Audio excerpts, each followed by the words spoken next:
میں آپ کو ایک مثال دیتا ہوں. دیکھیے یہ آج ٹائمس آف انڈیا کا آج کا شمارہ ہے، آج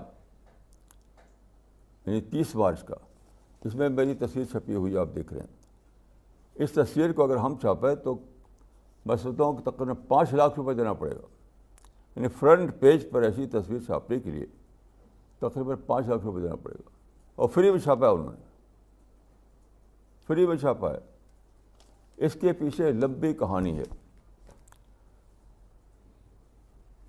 اس سے آپ سمجھیے کہ مسئلہ کہاں ہے. میں دلی آیا 1967 میں، 1967 میں.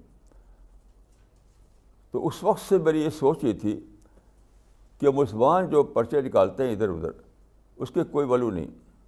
بہت سے پرچے مسلمان نکال رکھے ہیں انگلش میں انگلش کی بات کر رہا ہوں. ان کے کچھ بھی 1% بھی ان کی کوئی ویلیو نہیں. کیوں؟ آپ نکلتے ہیں، آپ پرچہ نکالتے ہیں کہ لوگ پڑھیں، جنرل پبلک پڑھے. وہ کوئی پڑھتا ہی نہیں. اس کی ریڈرشپ جو ہے انہی لوگوں میں رہتی ہے جو نکالتے ہیں. خود ہی نکالتے ہیں، خود ہی پڑھتے ہیں. جو جنرل ریڈرشپ ہے اس سے کوئی مطلب نہیں، کوئی اس کو پڑھتا نہیں. تو میرا شروع سے یہ تھا کہ جو نیشنل ڈیلیز ہیں، جو نیشنل پریس ہے اس میں آنا چاہیے. کمیونٹی پریس میں کوئی چیز چھپے اس کی کوئی ویلیو نہیں ہوتی. تو وہ مسلمانوں کے جو پرچے ہیں وہ سب ان کو کہا جاتا ہے کمیونٹی پریس. کوئی ویلیو نہیں ان کی، 1% بھی کوئی ویلیو نہیں. اور یہ چیز ہے کہ جو نیشنل پریس ہے وہاں چھپے آپ کی چیزیں. تو لوگ اس کو، جب میں کہتا تھا لوگ اس کو برڈنس بتاتے تھے، برڈنس. کہتے ہیں کہ نیشنل پریس جو ہے وہ تو ہمارا تو متعصب ہے، اس کو تو ہم سے ہمارے بارے میں نگیٹو ہے، وہ کہاں چھاپے گا. 1 to all ہر آدمی یہی کہتا تھا کہ آپ ایک ایسا خواب دیکھ رہے ہیں جو کبھی پورا ہونے والا نہیں ہے. کیونکہ جو نیشنل پریس ہے وہ آپ کی چیز کبھی نہیں چھاپے گا، وہ تو متعصب ہے.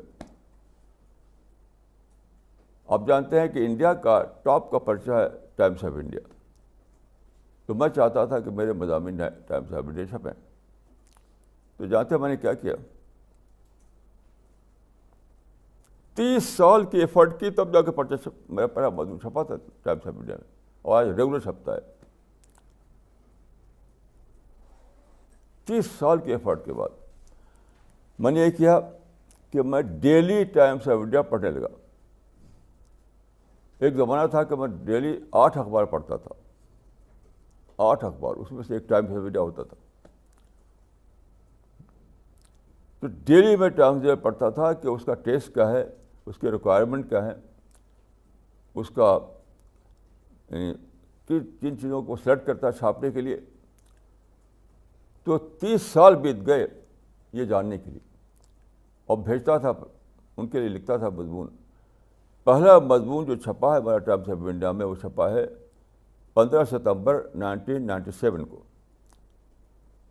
جو 67 سے لے کر 97 تک 30 سال ہیں، 67 سے لے کر 97 تک 30 سال ہے. 30 سال تک میں ٹائمس آف انڈیا پڑھتا ڈیلی. تب میرا پہلا مضمون چھپا ٹائمس آف انڈیا میں 15 ستمبر 1997 کو. اس وقت گری لال جین ٹائمس آف انڈیا کے ایڈیٹر تھے. ان کو بھی مسلمان کہتے تھے تو بڑا متعصب ہے. گری لال جین نے میرا پہلا مضمون چھاپا. اس کا ٹائٹل تھا ناٹ بائی گریوینسز الون. مطلب شکایت کافی نہیں، ناٹ بائی گریوینسز الون. یہ مضمون شامل ہے میری کتاب Indian Muslims a positive outlook میں، اس کو آپ پڑھ سکتے ہیں. تو جس چیز کو وہ کہتے ہیں تعصب، وہ کیا تھا، فالسہوڈ میں جینا تھا، فالسہوڈ میں جینا. کوئی دنیا میں متعصب نہیں ہے، کوئی ہمارا دشمن نہیں ہے، کوئی کس کو فرصت نہیں کہ خراب سازش کرے.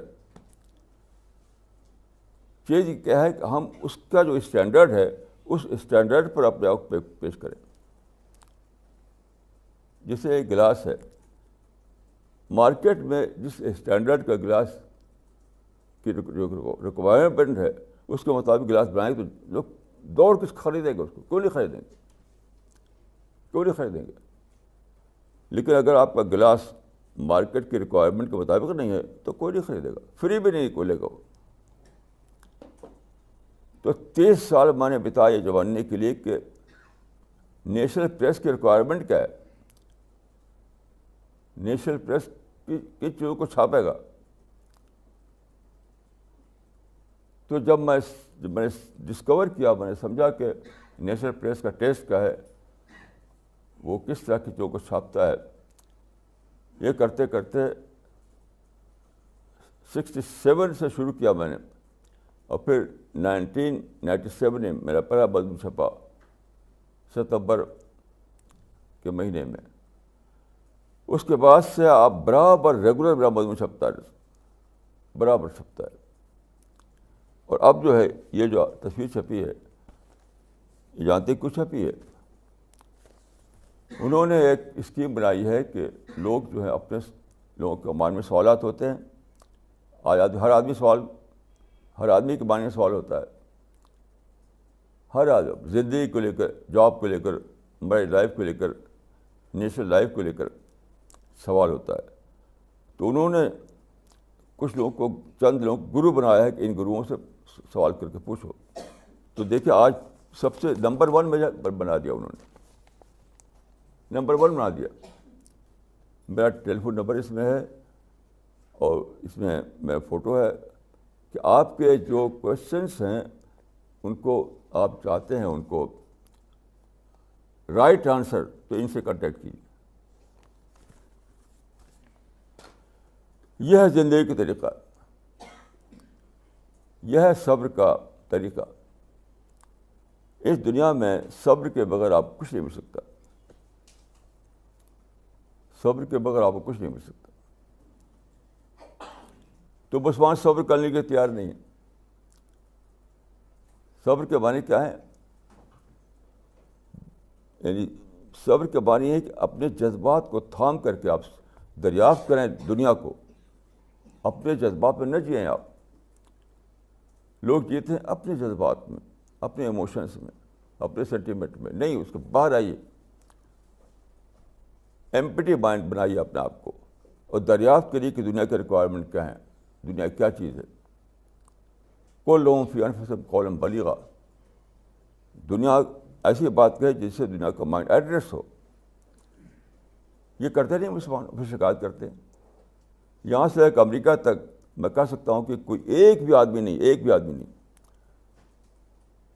جو ایسی چیز لکھ سکے جس کو آج کا انسان پڑھے. خود ہی لکھتے ہیں, خود ہی پڑھتے ہیں, خود ہی لکھتے ہیں, خود ہی پڑھتے ہیں.